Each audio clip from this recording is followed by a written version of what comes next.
হুজুররা কিসের জন্য অল্প বয়সে বিয়ে দিতে চায় এবং অল্প বয়সে বিয়ে দেওয়ার জন্য তারা প্রেস ক্লাবের সামনে গিয়ে দাঁড়ায়। তারা তো বাচ্চাদেরকে পারলে বিয়ে করে, বাচ্চা মেয়েদেরকে। এটার কারণ হচ্ছে একটা বাচ্চা মেয়ে তো দুনিয়াদারি কিছু দেখে নাই, বোঝেও না।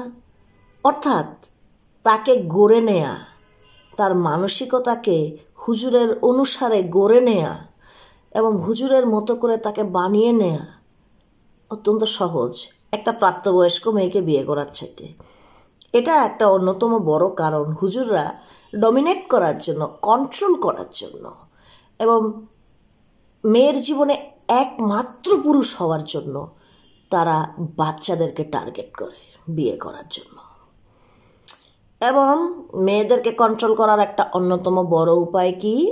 ধর্ম। হুজুররা ধর্মের অনেক প্রয়োগ করে। আবার চার্চের পাদ্রী, প্রিস্ট ওরাও এই সতীত্ব সতীত্ব সতীত্ব নিয়ে খুব লাফায়। মানে সতী মানে খুব ভালো আর সতী না হলে খুব খারাপ। বিষয়টা কি তাই? বাস্তবতা কি তাই বলে? না, বলে না।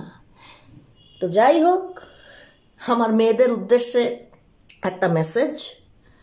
যেই পুরুষ তোমাকে জিজ্ঞেস করবে তোমার অতীত নিয়ে, যেই পুরুষ তোমাকে ভুংচুং বুঝাবে, যেই পুরুষ তোমাকে টর্চার করবে তোমার যৌনতার জন্য, তুমি তাকে শাস্তি দাও। তুমি তাকে শাস্তি দাও, যেমনটা আমিও আমার জীবনে দিয়েছি। Thank you very much. Long live লিলিত।